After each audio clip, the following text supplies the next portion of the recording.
Hello listeners, welcome back to slow stories అబ్బా. ఈరోజు మన ఛానల్ కోసం నేను రాస్తున్న మరో కథ, నా ఊపిరి నువ్వే పార్ట్ 25 అబ్బా.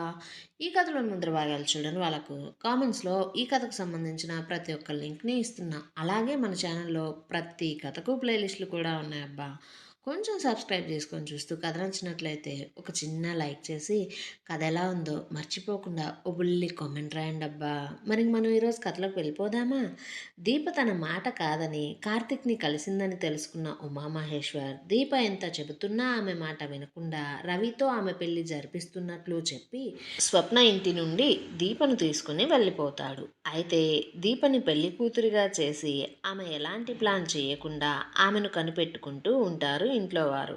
ఇంకో పక్క కార్తిక్ వెంకటేశ్వర్ని, డాక్టర్ని, పోలీస్ని ఒకే చోటకు చేర్చి వారి దగ్గర ఉన్న ఆధారాలను పరిశీలిస్తూ ఆ ఊరిలో ఉండే వెంకటేశ్వర్ అక్కడే ఉండడంతో అతను తెచ్చిన ఫొటోస్ని కూడా చూస్తూ ఇంకా అప్పటి విషయాలన్నిటి గురించి చర్చించుకుంటూ అలాగే కార్తిక్ స్వప్న ద్వారా తెలుసుకున్న ప్రతి విషయాన్ని వారందరితో చెప్పి ఆ విషయాలన్నిటి గురించి ఒక్కొక్కరు ఒక్కో విధంగా ఆలోచిస్తున్నా సరే అందరి అనుమానాలు కూడా నారాయణ మీదే నిలిచాయి.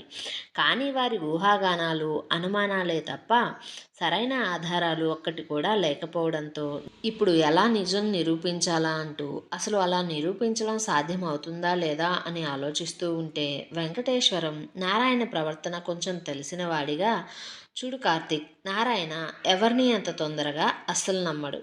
అలాగే తన చుట్టూ దగ్గరగా ఉండే వారితో ఇలాంటి పనులను చేపించే అవకాశమే లేదు నాకు తెలిసినంత వరకు. ఎందుకంటే ఆ ఊరిలో తనకు సంబంధించిన వాళ్లకు ఈ విషయం తెలిస్తే ఎప్పటికైనా అది అతనికి ప్రాబ్లమే. ఎందుకంటే ఉమామహేశ్వర్కి ఆ విషయం తెలిసే అవకాశం ఖచ్చితంగా ఉంటుంది.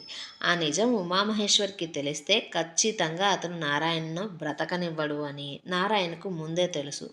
అందుకే తనకు ఊరిలో ఉండే పరిచయాలతో కాకుండా నారాయణ ఈ పనిని ఖచ్చితంగా ఊరు బయట ఉండే వారి సాయం తీసుకునే చేసి ఉంటాడు.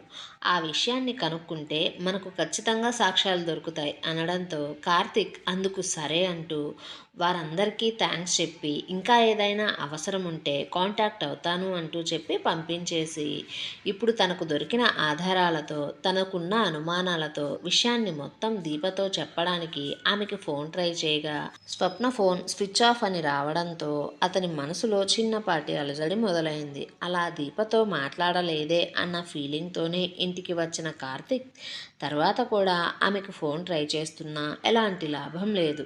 ఇంకోవైపు కల్పన ఇంట్లో ఎగురు గంతులు వేస్తుంది. ఎందుకంటే రవికి దీపకు రేపు రాత్రి సమయంలో పెళ్ళి అవుతుంది అనుకుంటూ, అరే రవి, నువ్వు మాత్రం సూపర్రా బాబు, 2 రోజుల క్రితం నన్ను కలిసావో లేదో, ఏం చేయాలి అని మనం దాని గురించి మాట్లాడుకున్నామో లేదో, నేను నీకు ఒక చిన్న ఇన్ఫర్మేషన్ ఇవ్వకుండానే ఇంతలోనే నువ్వు నాకు ఇంత మంచి వార్తను చెప్పావురా.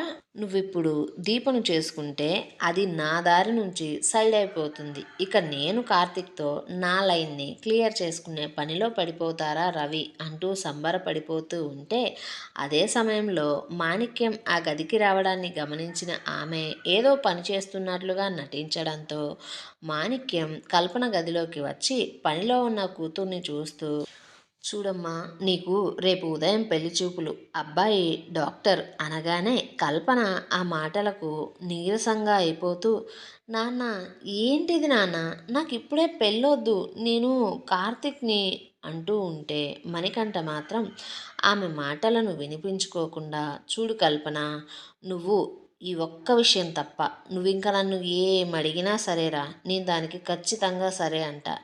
అంతేకాని నువ్వైతే కార్తిక్ని చేసుకోవడం మాత్రం నాకు అసలు ఇష్టం లేదురా అంటూ చెప్పడంతో కల్పన తన తండ్రి మాటలను విని ఒక 2 నిమిషాలు ఆలోచించుకొని, సరే నాన్న, నువ్వు చెప్పినట్లుగానే నేను వింటా.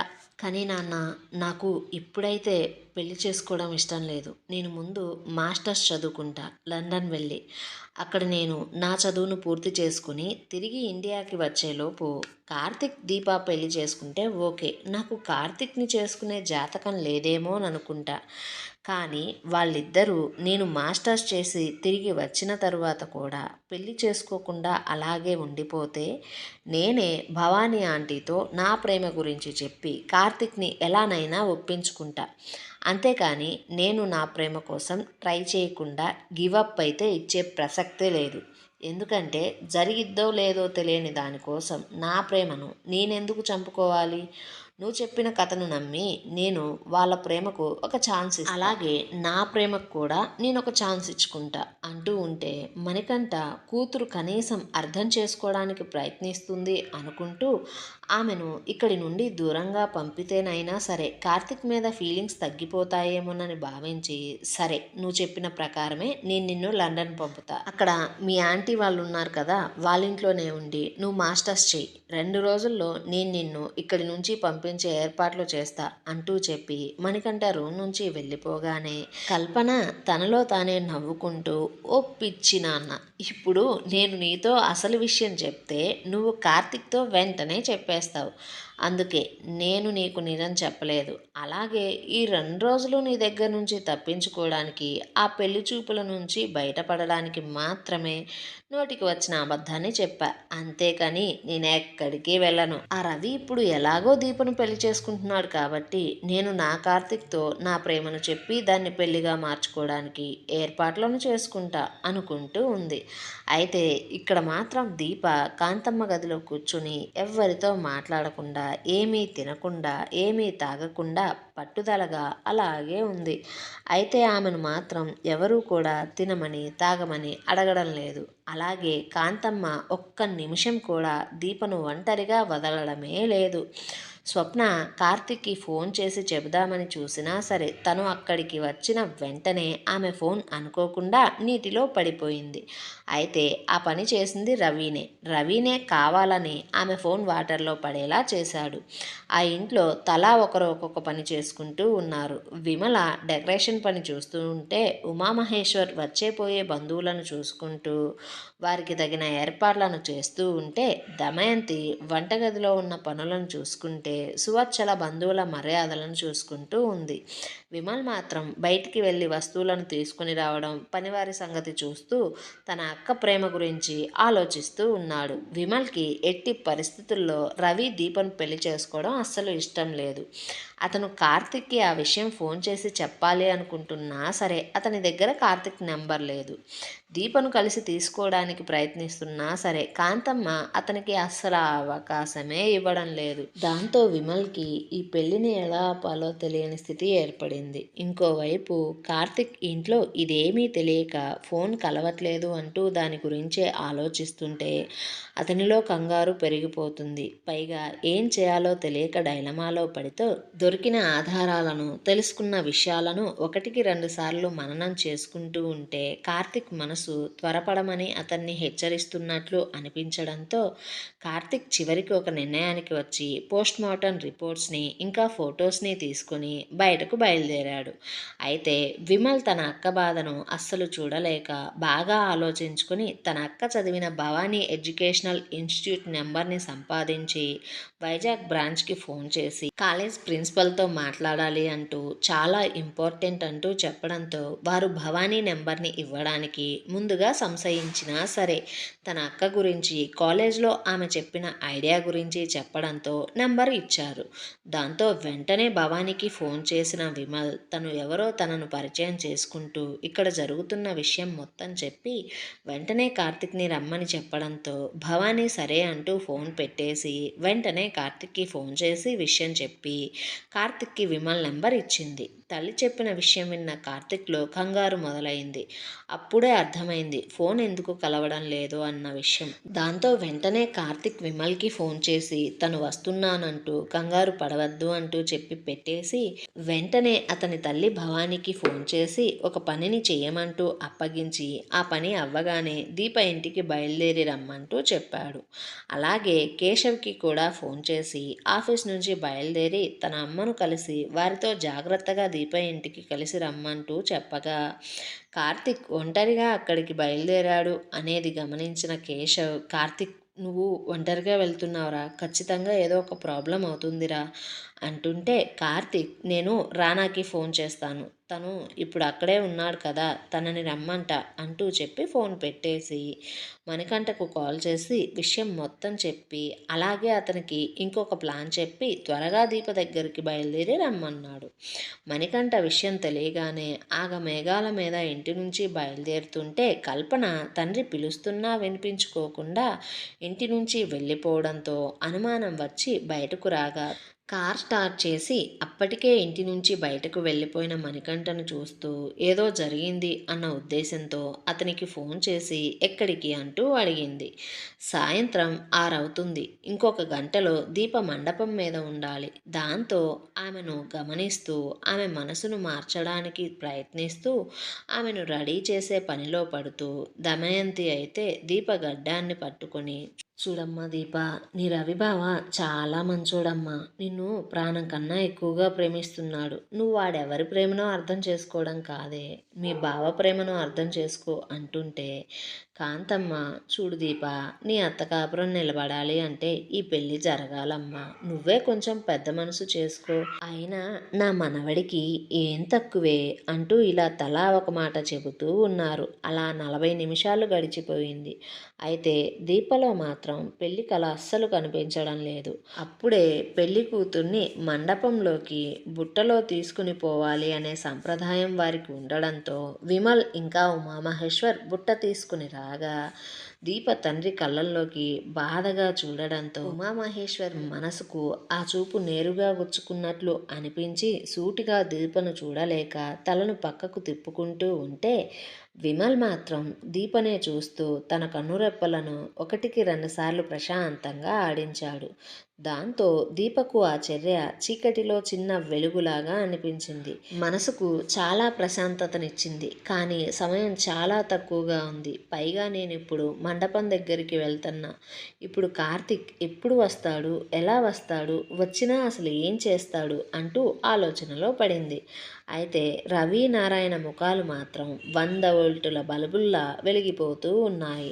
అలా దీపను ఉమామహేశ్వర్ ఇంకా విమల్ కలిసి మండపంలోకి తీసుకుని రాగా దీప తండ్రినే చూస్తూ పీటల మీద కూర్చుంది. దాంతో రవి మనసులో తను గెలిచినట్లుగా భావిస్తూ పట్టరాని సంతోషం వచ్చి దీపకు దగ్గరగా జరిగి ఆమెకు మాత్రమే వినిపించేలాగా, దీప, నీ కలలకు నేనెప్పుడు తాళి అనే సంకెళ్ళు వేయబోతున్నా, నీ ప్రేమకు ఈ పెళ్లి పీటల మీదే సమాధి కడుతున్నా అంటూ చెప్పడంతో దీపకు ప్రతి నిమిషం టెన్షన్ పెరిగిపోతూ ఉంది. ఇంకోవైపు ఆమెకు మైకం కూడా కమ్ముతూ కళ్ళు తిరుగుతున్నట్లుగా ఉన్నాయి.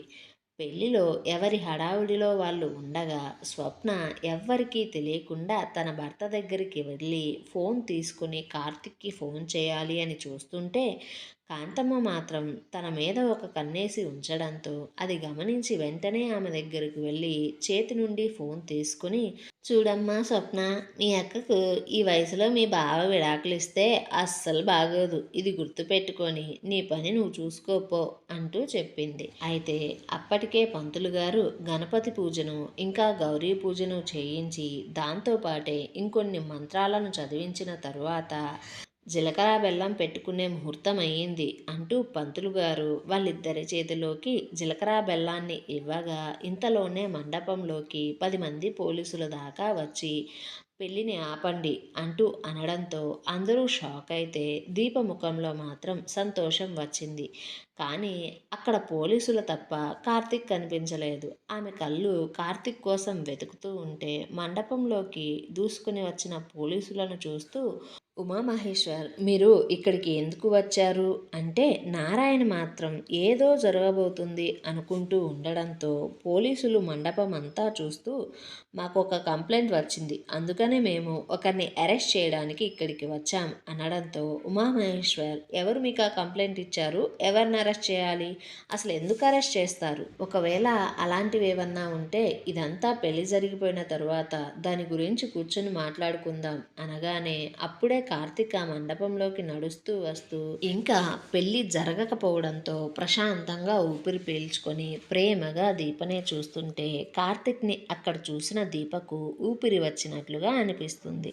దీపను ప్రేమగా కన్నుల నిండా చూసుకున్న కార్తీక్ మాట్లాడుతూ, చూడండి కంప్లైంట్ నేనే ఇచ్చా అని చెప్పడంతో ఉమామహేశ్వర్ పోలీసుల దగ్గరకు వెళ్ళి, చూడండి ఎస్ఐ గారు, నేను నా కూతురి ఇష్ట ప్రకారమే ఈ పెళ్ళిని చేస్తున్నా. ఇదిగో ఇక్కడ కనిపిస్తున్నాడే వీడు, ఇతనే నా కూతుర్ని మోసం చేయాలని చూస్తున్నాడు. కావాలంటే మీరే నా కూతుర్ని అడగండి అంటూ దీప వైపు చూస్తుంటే సిఏ మాత్రం, చూడండి ఉమామహేశ్వర్ గారు, మేము ఈ పెళ్ళిని ఆపడానికి రాలేదండి, అలాగే మిమ్మల్ని అరెస్ట్ చేయడానికి కూడా రాలేదు.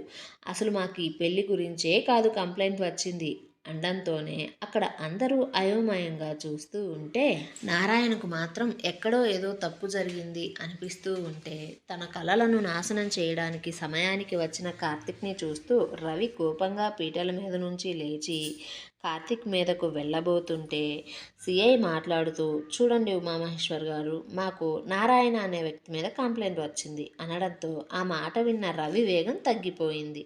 నారాయణ ముఖంలో రంగులు పూర్తిగా మారిపోయాయి. దీప కుటుంబంలో వారికి అసలు ఏమీ అర్థం కావడం లేదు. దాంతో అక్కడ మండపంలో ఉన్నవారు ఇంకా దీప కుటుంబ సభ్యులు కార్తిక్ని నారాయణను చూస్తూ ఉంటే ఉమామహేశ్వర్ మాత్రం సిఐతో కొంచెం కోపంగా, అసలు మీరు ఏమంటున్నారండి, మా బావను అరెస్ట్ చేయడం ఏంటి, అసలు ఆయన ఏ నేరం చేశాడు అనగానే సిఐ మాట్లాడుతూ, చూడండి ఉమామహేశ్వర్ గారు, కార్తిక్ మామయ్య అయిన దేవరాజ్ని 25 సంవత్సరాల క్రితం ఈ నారాయణ చంపేశాడు అని అనుమానంతో ఇప్పుడు ఇతను కంప్లైంట్ ఇచ్చాడు అంటూ చెప్పడంతో నారాయణ ముఖం మీద నెత్తురు చుక్కలేదు. అతని బుర్రను పాదరసంలా పనిచేయించడం ప్రారంభించాడు.